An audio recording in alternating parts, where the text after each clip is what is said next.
everyone, welcome back to No Adults Allowed podcast. And today I have with us such an amazing, talented, young individual that is making moves in the St. Louis community, Mr. Ismail Botchway. And he's also an incoming senior at Collegiate High School. I want to know a lot about you because, what I've seen on the social media and by ear, you're dope. So let us know what you do and everything. So I'll just start off like what she said. I go to Collegiate School of Medicine and Bioscience. So at school, I'm part of the student council.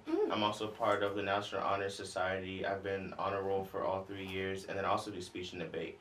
I really like speech and debate because flex on them then. Okay. I like to not argue, but I like to debate with people and hear different viewpoints.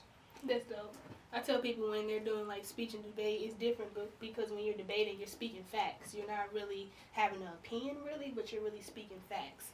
So that's dope. So what else do you do in the community? Because I know you do a lot of things, and I can't wait to hear them.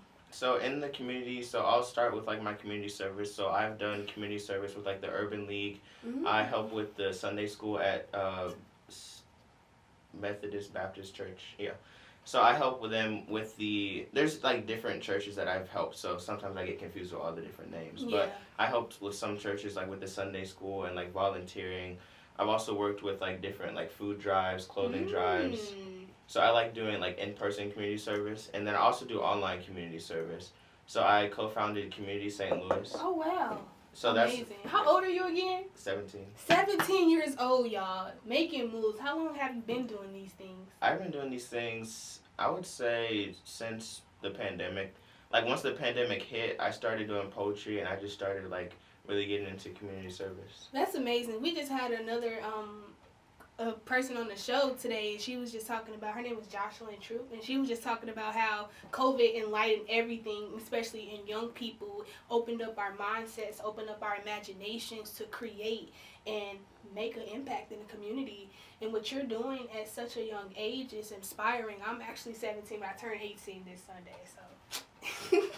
But yeah, you're doing an amazing thing. So what motivated you to do all these things? Because all the things that you are doing is literally laying that blueprint for future generations to come after you.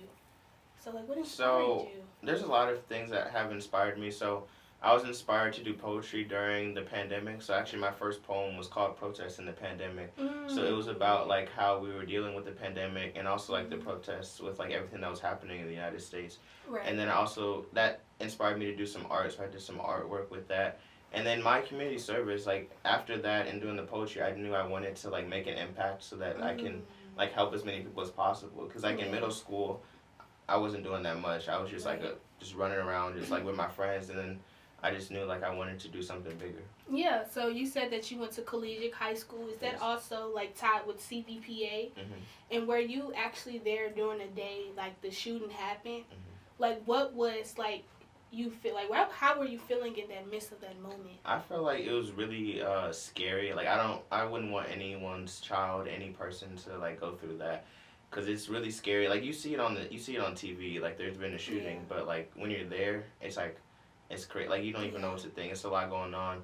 But actually, the community St. Louis that I founded was because of the shooting. So it's a mental health type program that helps students that, let's say they need mental health help, or they want to reach out to someone. That's why I founded it, so they can get help. If they need to talk to an adult, if they need to just take a breather.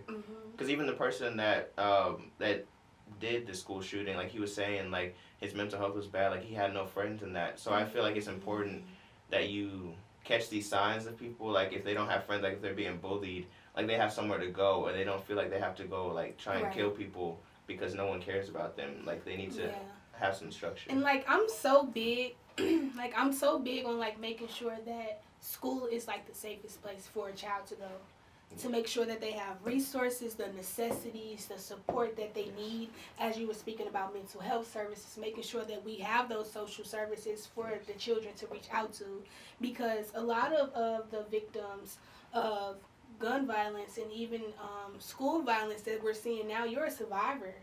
like, just having that and just being in that midst of that moment of that school shooting, I first want to just give my sympathy over to you because that is a lot to deal with, you know, just the trauma.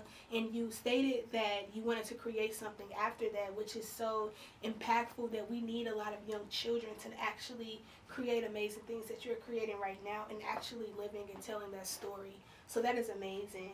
So, like, what is the future holding for you? Because I know you're only you're a junior going into your senior year in the fall. So what do you see, like, So I know coming up? Yeah. So I would say my end goal is to be a lawyer.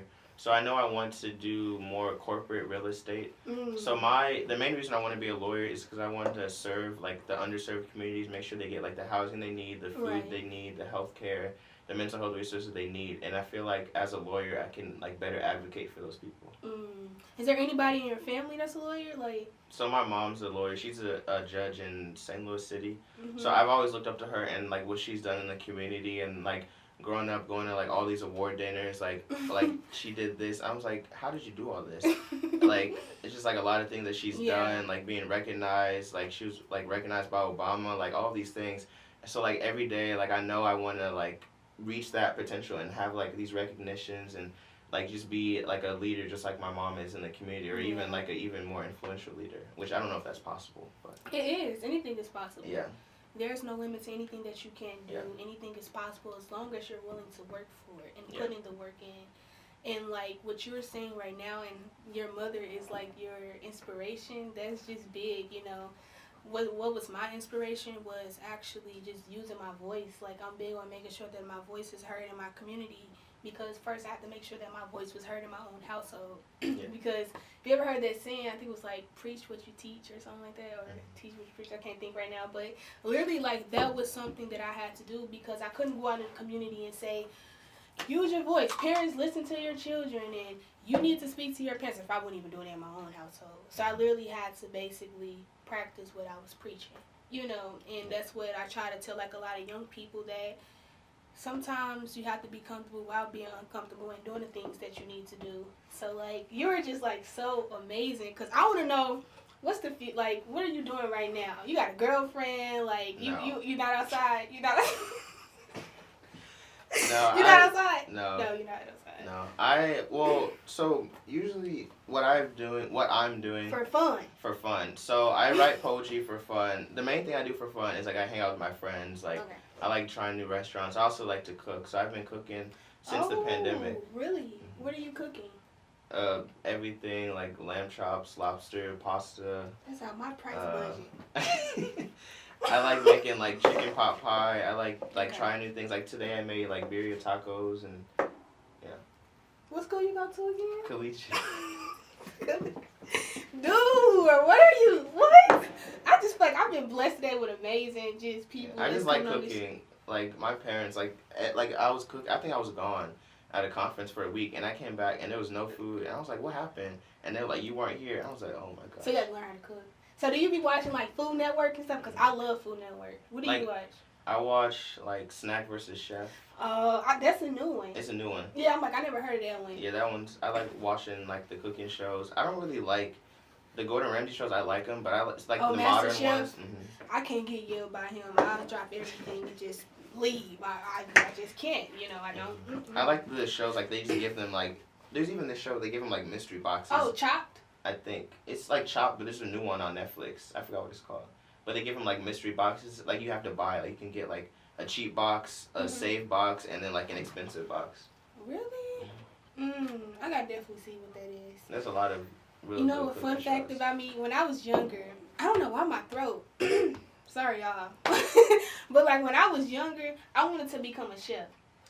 People did not know that, but like... Yeah, me too. Like, I know I want to at least open a restaurant. I know. I didn't even think that big. I was like, I wanted to become a chef because, like, literally... Then I searched up the salaries. I said, oh, nah. I mean, you could be like a celebrity chef, social media chef. I mean, yeah, but my mind wasn't that big. I was like, okay, I could probably, you know, work at Applebee's or something, you know, cook in the kitchen, you know. But that was my mindset. Like, I didn't think that big, you know. I just know I wanted to cook food because when I was younger, I wasn't allowed to cook on the stove. So I make eggs in the microwave, you know. That was my dish. Like, I literally had learned how to cook from the microwave to the electric skillet to the stove. Like, literally, that was, like, literally my whole module of, like, cooking. Yeah, I think I started cooking during the pandemic. Like, at first when I was cooking, my parents, like, I would make something, and my parents would be like, especially my dad, he'd be like, what is this? Like, this is nasty, there's no salt, this is, like, I'm not even going to eat this. And he, like, pushes the food away. He's like, I'm not going to eat this. So I feel like that, now that I'm cooking, they're like, what are you making for dinner today? And I'm like, but, like, I really enjoy cooking. Like, I like cooking for my friends. I like cooking for my family. That's good. My family won't even eat after me. Like, I'm going to tell you the truth. Not eat after me. They just don't trust me. But, okay, that's fine. You know, I really used to think I used to be that girl in cooking. But, like. But even quick, if you can go to Trader Joe's, they have, like, you can get something frozen and you can, like, add some things to it. Yeah. Ever saw that little promo you ever got called Hello Fresh?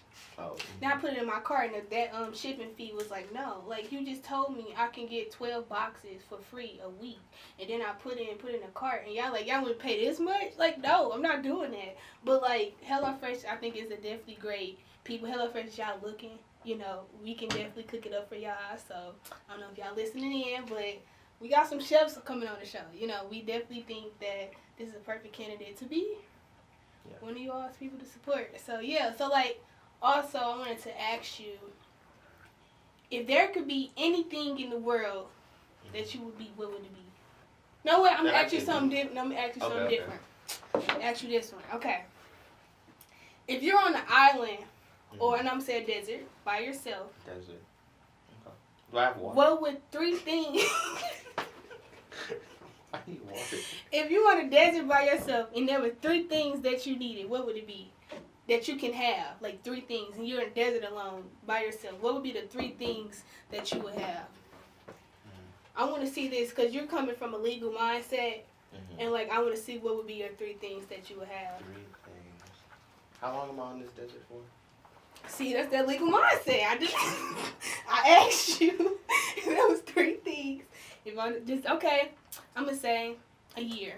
I don't think I survive, but okay, we're gonna say 30 days. So, definitely water. How it could be this? No, like a. Water runs out. It's not like you drinking from a river. Like 1,000 bottles. No, like you can't have 1,000. Oh, it's 1. Right. So 1 like 8 million ounce bottle of water. That's smart. Okay. So you would take like a little sip. Every day. That could last me a year, I hope. Okay, what else? What would be the 2 things? I'd bring a Quran, like the prayer book, so I could pray to get off the desert. Because I'm not trying to be stuck there. And then the last thing would be like, you know, like the military food things? Yeah. Yeah. Because it won't spoil. So you want the box? Like, I don't know, they be putting water in it and they be mixing it up. Yeah. I don't know what it's called. But those be the 3 things? That's smart. You make my 3 things sound lame. First, I bring in inhaler because I got asthma. And, like...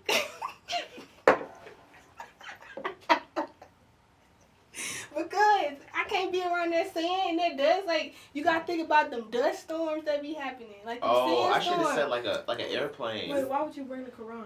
So I could pray. So I could, like, get off the island. But, really, I should have said... The only thing I would need is an airplane and some gas, and then I would get off the desert. Yeah, but then like also you gotta make sure you bundle because what if it's cold? What if it's hot? But we in the desert. I don't know. Okay.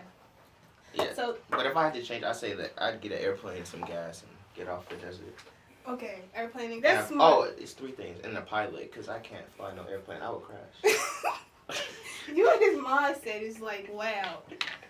Okay, so yeah, that was my 3 things. And then I would say some water. But I bring a case of water because that comes in 1, right? The case that's, you know. That's not gonna last a year. I mean, you think this gonna last a year? 8 million ounces. Like, it would be like, the bottle would be as big as this room.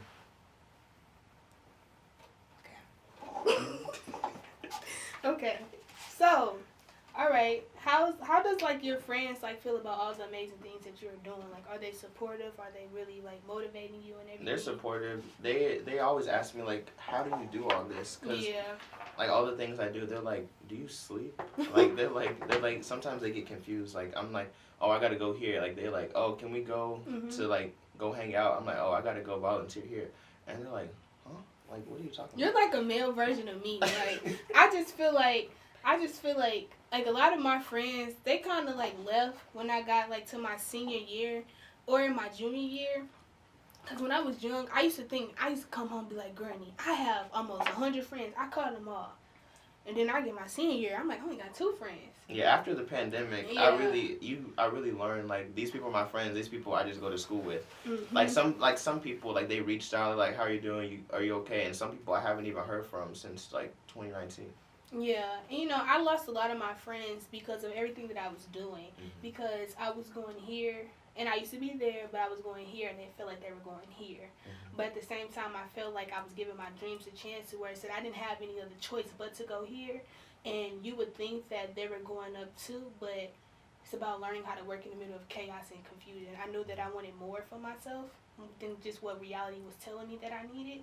So I had to figure out what can I do to basically get myself up and get myself to the level that I feel most that I could reach my potential to. And a lot of my friends, I talk to a lot of young people about, is that we kind of discuss other people's dreams. And also a lot of people diminish other people's dreams because they don't know what it's like to dream.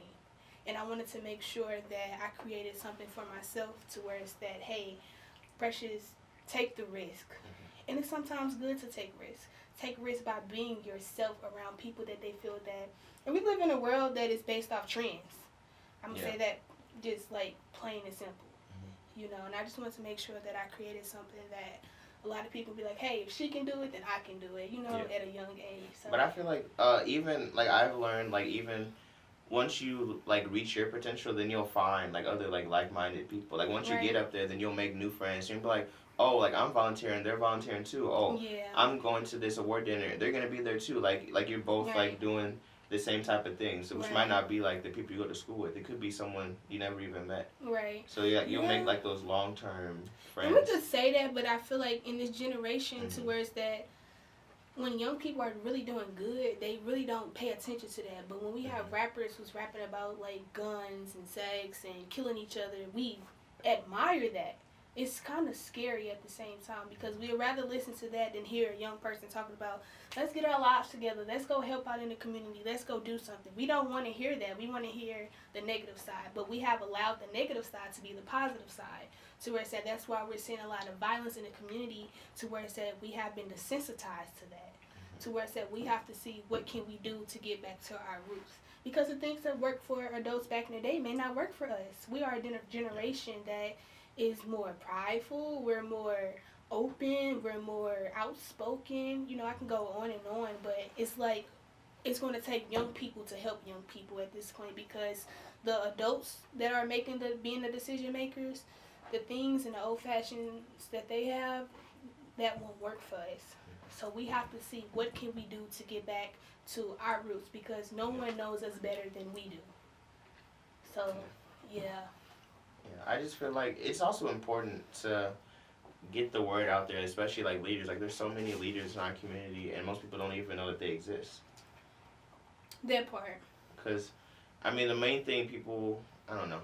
It's just some people, like if we all, like all the leaders, like if we all came together, like we could really do something different. Instead of like one person is the leader, and like they're gonna go do this, and then one person's the leader, they're gonna go over there, and the other person's gonna go down there. Right. And like they're all like successful, but they're not bringing it together. So like they're getting somewhere, but all of us as a community, we're getting nowhere. Right. Like we have a couple shining stars, like going, like they're gonna be successful, and then the rest of us are just like the rest of the people are just stuck there. Right. And also when you talk about leaders, we don't really hear about our leaders until, I'm gonna be honest with you, campaign time.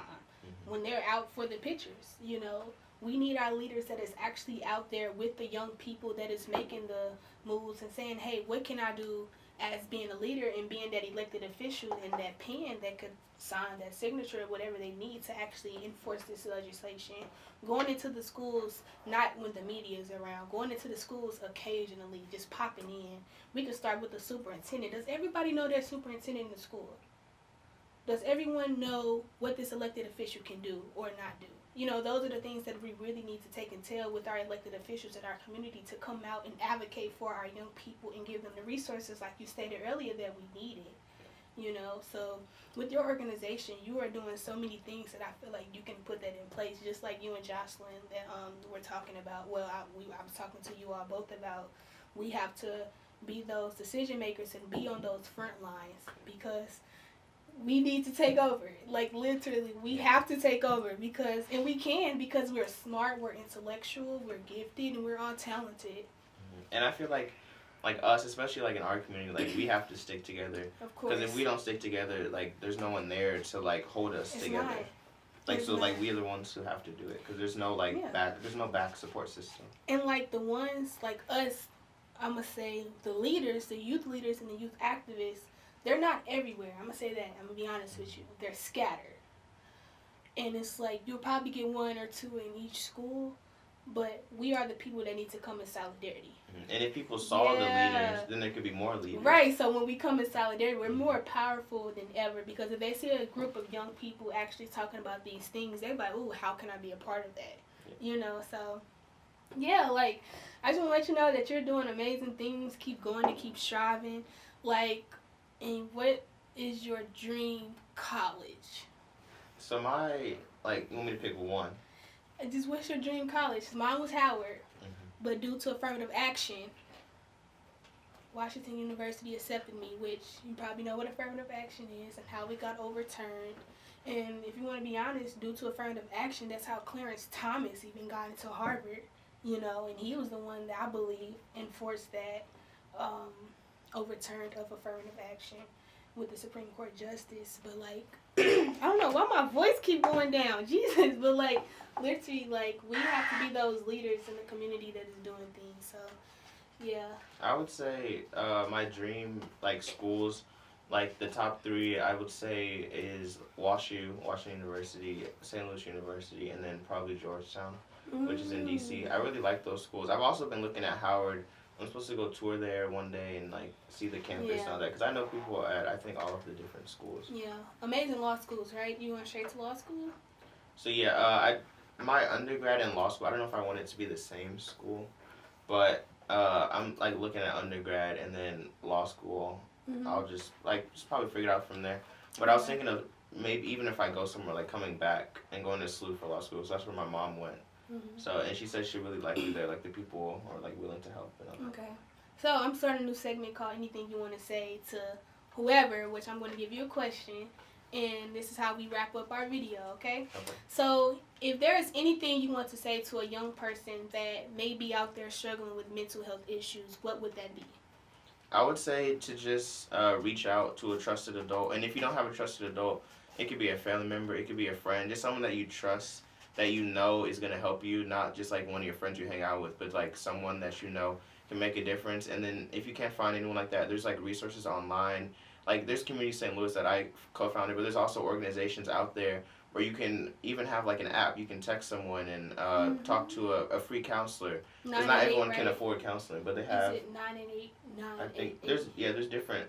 There's a lot of different resources. You can find a counselor, talk to somebody, or just talk to somebody at your school, talk to someone at your church, wherever you are. Just talk to someone. Don't just, like, let it all build up inside of you. Right. That's not...